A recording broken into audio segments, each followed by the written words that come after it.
by the Israelis. We mourn every innocent life lost. We can't ignore the humanity of innocent Palestinians who only want to live in peace and have an opportunity.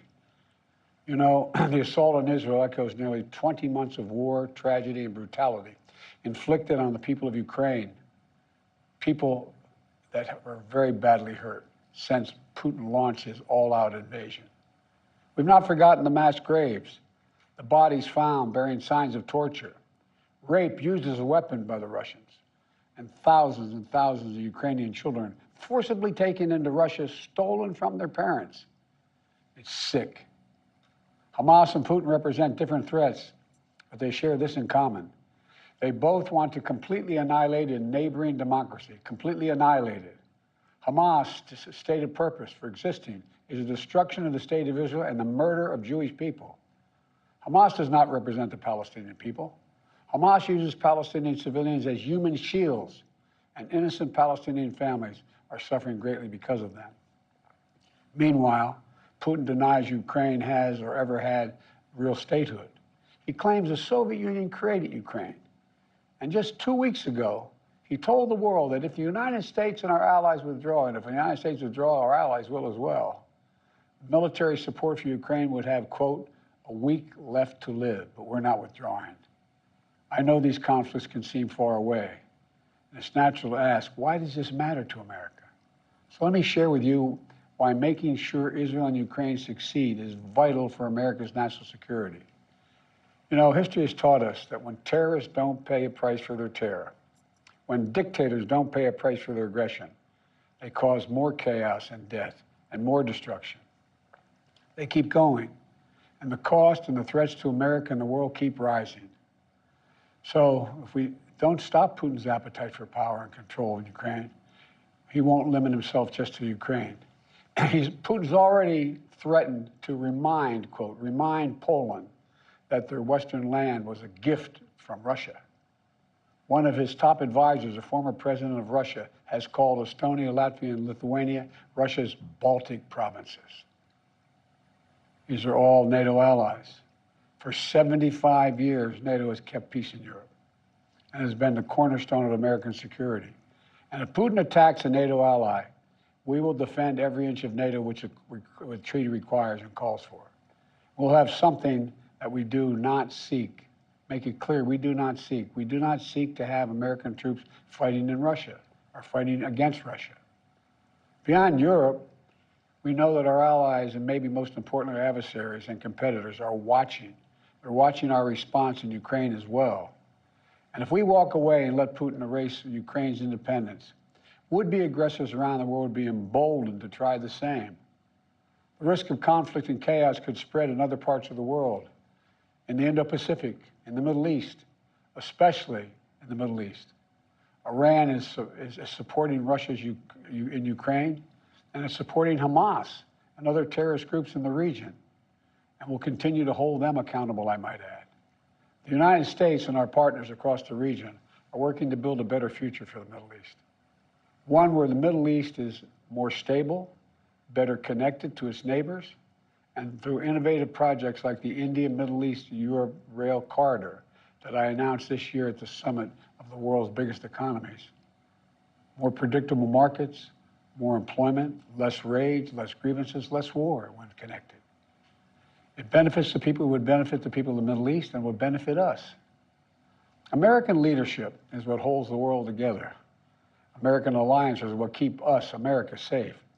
American values are what make us a partner that other nations want to work with.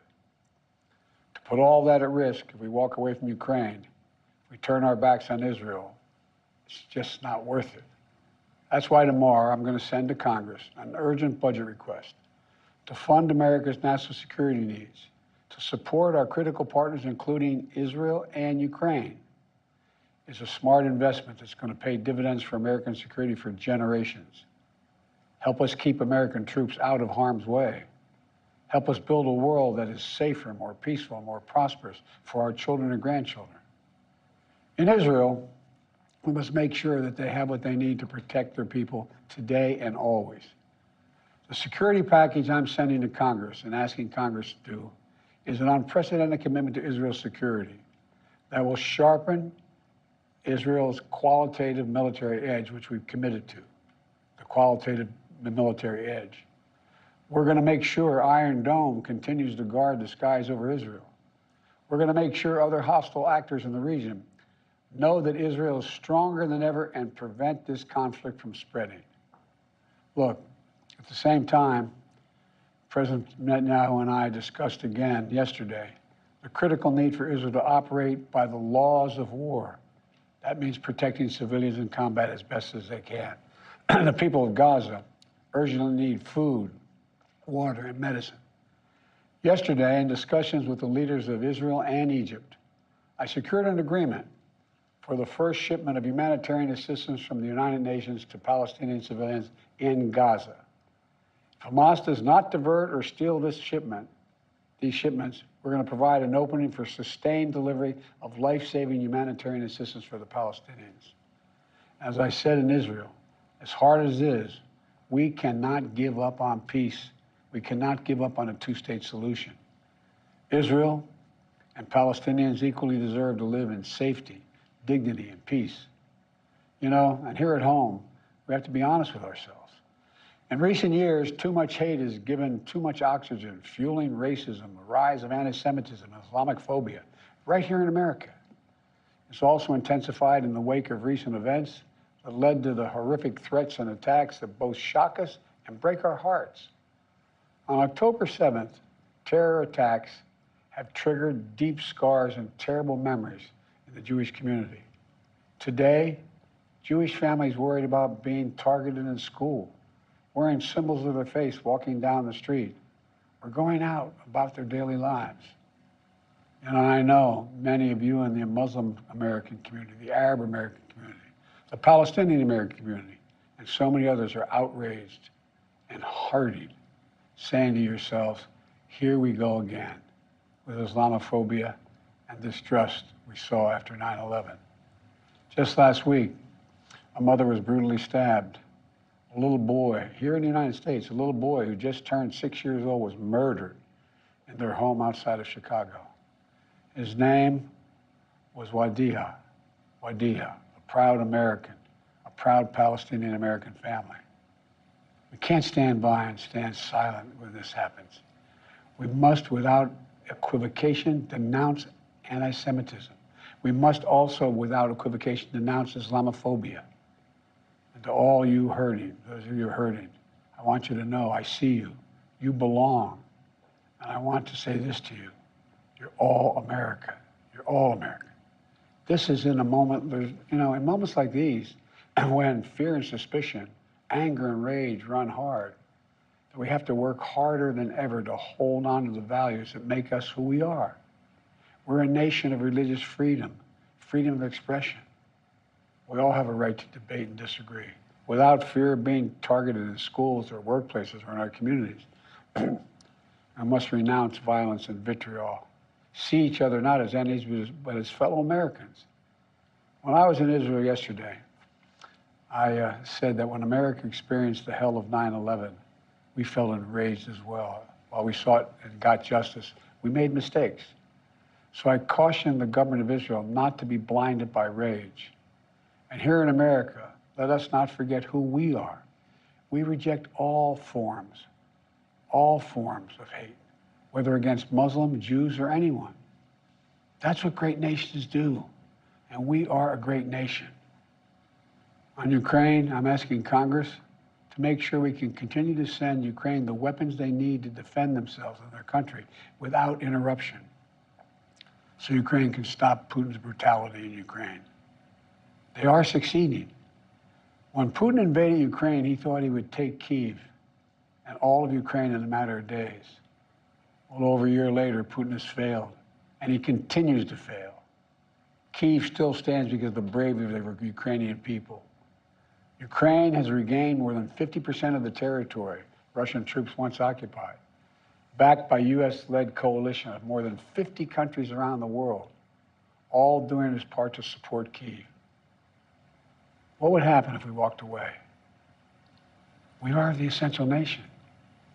Meanwhile, Putin has turned to Iran and North Korea to buy attack drones and ammunition to terrorize Ukrainian cities and people. From the outset, I've said, I will not send American troops to fight in Ukraine. All Ukraine is asking for is help for the weapons, munitions, the capacity, the capability to push invading Russian forces off their land, and the air defense system to shoot down Russian missiles before they destroy Ukrainian cities. Let me be clear about something. We send Ukrainian equipment sitting in our stockpiles. And when we use the money allocated by Congress, we use it to replenish our own stores, our own stockpiles with new equipment. Equipment that defends America and is made in America. Patriot missiles for air defense batteries, made in Arizona. Artillery shells manufactured in 12 states across the country, in Pennsylvania, Ohio, Texas, and so much more. You know, just as in World War II, today patriotic American workers are building the arsenal of democracy and serving the cause of freedom. Let me close with this. Earlier this year, I boarded Air Force One for a secret flight to Poland. There I boarded a train with blacked out windows for a 10-hour ride each way to Kyiv, to stand with the people of Ukraine ahead of the one-year anniversary of their brave fight against Putin. I'm told I was the first American to enter a war zone not controlled by the United States military since President Lincoln. With me was just a small group of security personnel and a few advisors. But when I exited that train and met President Zelensky, I didn't feel alone. I was bringing with me the idea of America, the promise of America, to the people who are today fighting for the same things we fought for 250 years ago: freedom, independence, self-determination.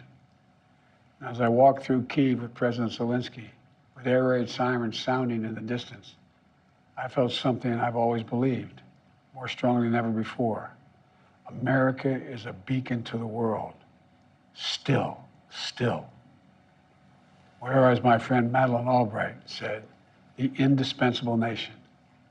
Tonight, there are innocent people all over the world who hope because of us, who believe in a better life because of us, who are desperate not to be forgotten by us, and are waiting for us. But time is of the essence. I know we have our divisions at home. We have to get past them. We can't let petty, partisan, angry politics get in the way of our responsibilities as a great nation. We cannot and will not let terrorists like Hamas and tyrants like Putin win. I refuse to let that happen. In moments like these, we have to remember who we are. We are the United States of America. The United States of America. And there is nothing beyond our capacity if we do it together. My fellow Americans, thank you for your time. May God bless you all, and may God protect our troops. President Biden, a rare public address to the nation from the Oval Office at the White House, making the case that he will ask Congress for a significant foreign aid package, $100 billion to help support Israel, and unprecedented help for Israel in their defense, and also to continue to support Ukraine. The president making the case that American leadership is what holds the world together, he said. American alliances are what keep us, America, safe, and American values are what make us a partner that other nations want to work with. He talked about these threats, both Hamas and Vladimir Putin, saying they are very different threats, but he drew a parallel. He said they both want to annihilate democracies right next to them. He talked about the situation here at home, talked about the anti-Semitism, the Islamophobia in wake of what we're witnessing in the Middle East. He said that must stop. We must come together in the U.S. And he also signaled out Iran, supporting both Russia and Hamas, and he said we will continue to hold them accountable. I want to bring in our Chief Global Affairs anchor, Martha Raddatz, live in Tel Aviv with me again tonight. And Martha, this is a significant needle he must thread with two major conflicts now playing out in the world. American leadership, he argues, is very important in this moment, and he's asking Congress to act. and he needs the support of Congress. He needs the support of the American people. He was very passionate in that speech, David. Remember, he was just here yesterday, flew straight home. I know he had a very long day yesterday, 8 hours on the ground here, talking to Israeli leaders, listening to them. But he really did divide his time this evening between the conflict in Israel and the conflict in Ukraine. He knows that the Ukrainians are nervous and anxious because the world's attention has now shifted to Israel. They are worried that they'll run out of ammunition. And we've also, David, seen the Russians take advantage of this. He really drove that home in the speech tonight, David. And Martha, you do have late reporting from a U.S. senior official about his meetings on the ground with Israel and his concern with this ground offensive that appears imminent. He is very concerned about that, according to a U.S. official in those meetings. According to this official, the president was worried about the intense and deep anger of the Israelis. He said it was nearly blinding. He wants to talk to the Israelis, continue to talk to those Israeli leaders, and he did yesterday, about using some caution. How does this end? What is it you want to accomplish? That was the message of President Biden yesterday. It is the message of President Biden today, but they do believe that this will be a significant assault going forward, David. Martha Raddatz with us all week long here, live from Tel Aviv. Martha, thank you. With just a few moments left before we get you back to regular programming here on ABC. One more question, and this one goes to our chief White House correspondent, Mary Bruce. Of course, we're watching what's happening on Capitol Hill, Mary. Still, they don't have a Speaker of the House. But the president will make this request of Congress, both the House and the Senate, a massive foreign aid bill. David, we are told it is roughly $100 billion, including $60 billion for Ukraine, roughly $10 billion for Israel, although we are told that number is fluid. It could be rising. This proposal could actually be making its way to Congress as soon as tonight. But as you mentioned, for now, it won't be going anywhere because the House remains at a standstill without a speaker. That means no legislation can get through, no work can get done. Now, there is support for this kind of funding from both parties, especially in the Senate. But of course, Congress has a lot of other pressing issues to get to, including preventing another government shutdown in just a few weeks. But David, this is why the president was arguing tonight that this isn't an issue about some conflicts in faraway places, that these fights, these wars, what we do next matters. It's an issue of U.S. national security, of global security, and beyond that, this is about what America stands for. The president arguing we stand up to terrorists and we always defend democracy in the face of autocracy, David.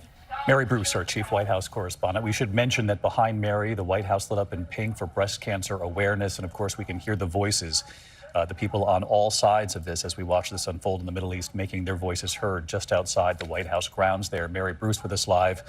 Martha Raddatz with us live in Tel Aviv as well. Again, President Biden addressing the nation a short time ago, making the case for this $100 billion foreign aid package. He will ask Congress for that help, making the case that American leadership is needed now more than ever to help our allies.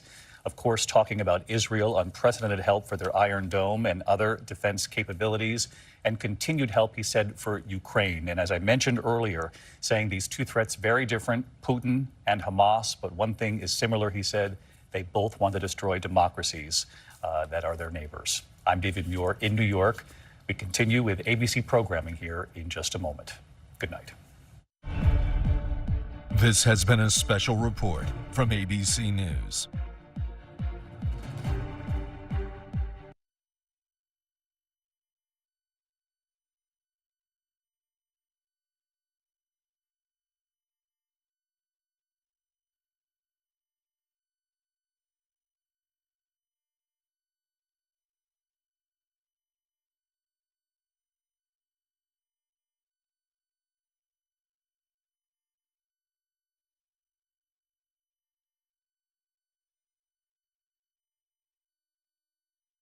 Channel 5, Channel 6.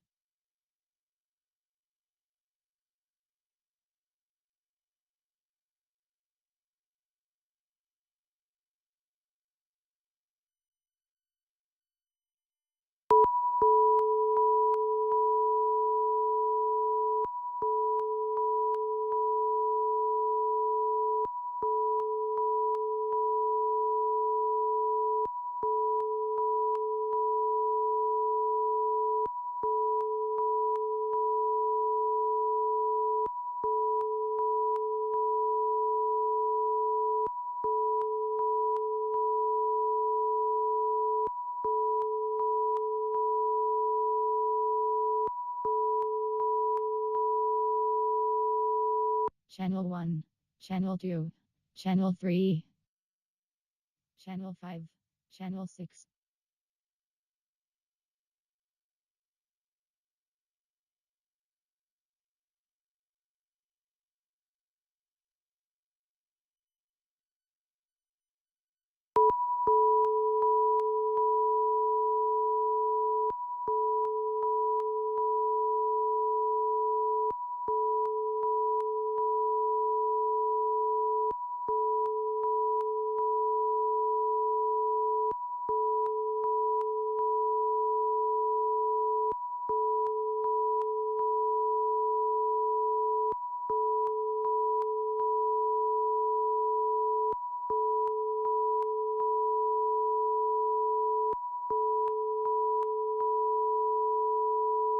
Channel 1, Channel 2, Channel 3, Channel 5, Channel 6.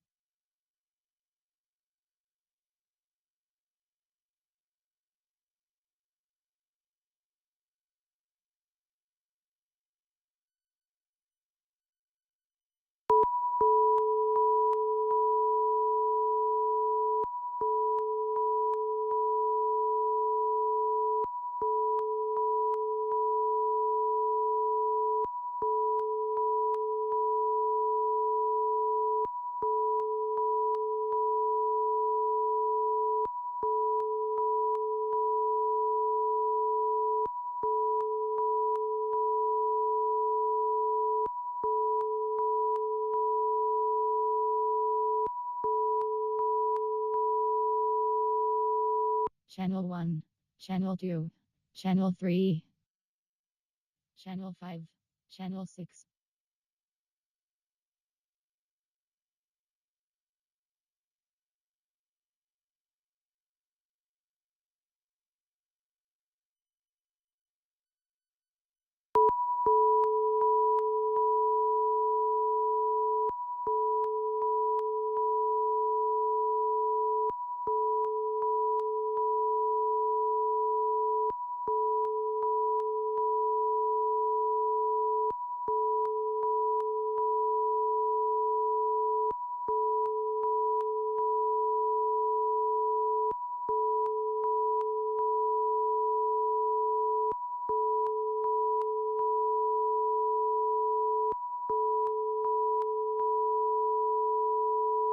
Channel 1, Channel 2, Channel 3, Channel 5, Channel 6.